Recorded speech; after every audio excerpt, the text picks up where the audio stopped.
अभी हम लेंगे रोलेस थ्योरम पे बेस्ड एक बहुत ही डिबेटेबल क्वेश्चन जो कि JEE एडवांस 2020 पेपर 1 में पूछा गया था। और वैसे भी IIT JEE में जितने भी क्वेश्चन रोलेस थ्योरम और मीन वैल्यूज थ्योरम पे आए हैं अभी तक, वो सारे बहुत ही थॉट प्रोवोकिंग क्वेश्चंस होते हैं, बहुत ही इंटरेस्टिंग क्वेश्चन होते हैं, और ये भी एक बहुत अच्छा क्वेश्चन है। तो पहले मैं क्वेश्चन रीड आउट करूंगा। क्वेश्चन क्या है कि for a polynomial g of x with real coefficients, let mg denotes the number of distinct real roots of gx, and suppose s is the set of polynomials with real coefficients defined by s is equal to x square minus 1 whole square into a0 plus a1x plus a2x square plus a3x cube, where a0, a1, a2, a3 belong to the set of real numbers. For a polynomial f, let f dash and f double dash denote the first and the second order derivatives respectively. Then the minimum possible value of mf dash plus mf double dash where f belong to the set S is. तो question में क्या है, इन्होंने mg ऐसे denote किया है number of distinct possible roots of the functions polynomial function fx। एक polynomial fx के जो number of distinct real roots हैं उसको उसने mg से डिनोट किया है। और उसके बाद उन्होंने एक सेट बनाया है जिसके अंदर बहुत सारे पॉलिनोमियल्स हैं, इस फॉर्म में है, मतलब सभी पॉलिनोमियल्स में x square minus 1 whole square जो है वो सभी पॉलिनोमियल्स में कॉमन है। और दूसरा जो फैक्टर है वो कुछ इस फॉर्म में दिया है जो कि a0 a1x a2x square a3x cube, इसमें ये टर्म है। यहाँ पर a0 a1 a2 a3 जो है वो रियल नंबर्स हैं। अब इसी क्वेश्चन में इसने हमको ये नहीं बताया है कि क्या a3 की वैल्यू जो है वो 0 हो सकती है या नहीं, मतलब a3 की वैल्यू इस क्वेश्चन में 0 भी हो सकती है। तो इसका मतलब क्या होगा, ये पॉलिनोमियल जरूरी नहीं है कि वो एक 3 डिग्री का पॉलिनोमियल हो। ये पॉलिनोमियल 3 डिग्री का भी हो सकता है, 2 डिग्री का भी हो सकता है, या ये हो सकता है कि ये कांस्टेंट पॉलिनोमियल है, ये कुछ भी हो सकता है। इसके बारे में क्वेश्चन में कुछ भी क्लियरली मेंशन नहीं किया है। अगर इस क्वेश्चन में a3 की वैल्यू नॉन जीरो होती तो ये क्वेश्चन और भी इंटरेस्टिंग हो जाता, बट यहाँ पर हम ये मान के चलेंगे कि a3 जो है वो कोई भी वैल्यू ले सकता है। a3 की कुछ भी वैल्यू हो सकती है, a0 a1 a2 a3 की कुछ भी वैल्यू हो सकती है। तो मैं इस पॉलिनोमियल फंक्शन को, जिसको इन्होंने f से इंडिकेट किया है, मतलब f क्या है, वो इस पर्टिकुलर सेट में आने वाले सारे पॉलिनोमियल हैं। तो इस f को हम लिख सकते हैं x square minus 1 whole square, और यहाँ पर ब्रैकेट में कुछ भी हो जाएगा। इसके बारे में मुझे कुछ नहीं पता है तो मैंने सिर्फ इसको इस ब्रैकेट से डिनोट कर दिया। ये हमारा पॉलिनोमियल फंक्शन f है। और इसके बाद इन्होंने बोला है f डैश और f डबल डैश है वो इस पॉलिनोमियल f के फर्स्ट और सेकंड ऑर्डर डेरिवेटिव है।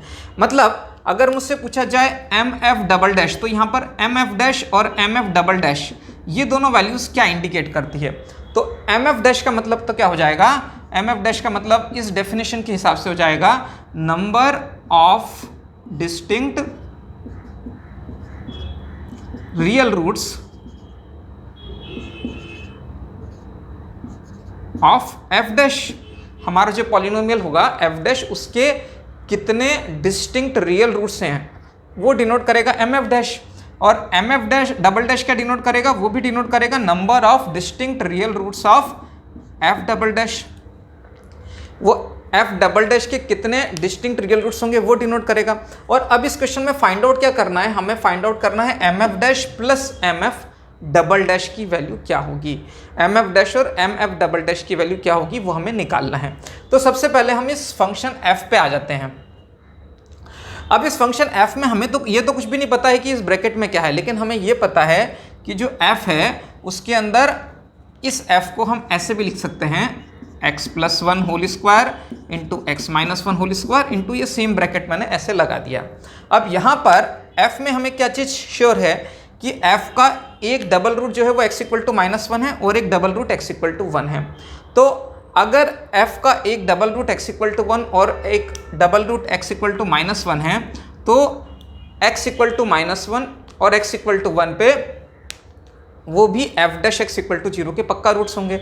मतलब f dash is equal to 0 के हमारे पास दो रूट्स क्या कंफर्म हो गए हैं, एक रूट तो हो गया है x इज इक्वल टू 1 और x इक्वल टू माइनस 1, ये दो रूट्स हमें पक्का कंफर्म हो गए। दूसरी इंपॉर्टेंट बात क्या है कि इस पॉलिनोमियल फंक्शन के अगर दो रूट्स, अगर इसके दो roots x equal to minus 1 और x इक्वल टू 1 हैं, तो डेफिनेटली -1 और 1 के बीच में एफ डैश का एक पक्का रूट होगा। यूजिंग द रोलिस थ्योरम हम ये बोल सकते हैं। तो मतलब अगर मैंने इस पॉलिनोमियल का ग्राफ प्लॉट किया तो इसका ग्राफ कुछ इस तरह से निकल के आएगा कि यहाँ पर मैं इसको ऐसे बोल सकता हूँ कि ये कुछ इस तरह से जा सकता है। यहाँ पर हमारे पास, मैं एफ डैश की बात कर रहा हूँ, अगर हमने एफ डैश के ग्राफ के बारे में बात किया है तो ये कुछ इस तरह से बनेगा। यहाँ पर देखिए एक रूट तो पक्का x इज इक्वल टू, यहाँ पर -1 पक्का मिलेगा, x इक्वल टू 1 पक्का मिलेगा। और रोलिस थ्योरम से बिकॉज x इक्वल टू 1 और x इक्वल टू -1 f के रूट हैं, तो 1 और -1 के बीच में f dash is equal to 0 का एक रूट होगा। तो एक रूट यहाँ पर हमारे पास कोई भी एक 1 से -1 और 1 के बीच होगा, जिसको मैंने c बोल दिया।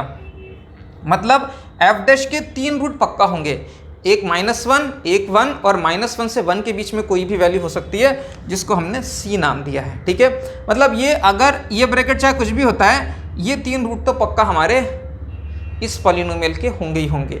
दूसरी इंपॉर्टेंट बात क्या है कि अगर ये f डबल डैश के बारे में अगर हम बात करें, तो अगर f डैश के 2 रूट्स हैं तो यहाँ पर एक मैक्सिमा और एक मिनिमा पक्का होगा हमारा ये जो पॉलिनोमियल है, अगर हम f के ग्राफ पे बात करते हैं। तो जहाँ पर भी ये मैक्सिमा मिनिमा होगा वहाँ पर हमें f डबल डैश की वैल्यू 0 होगी।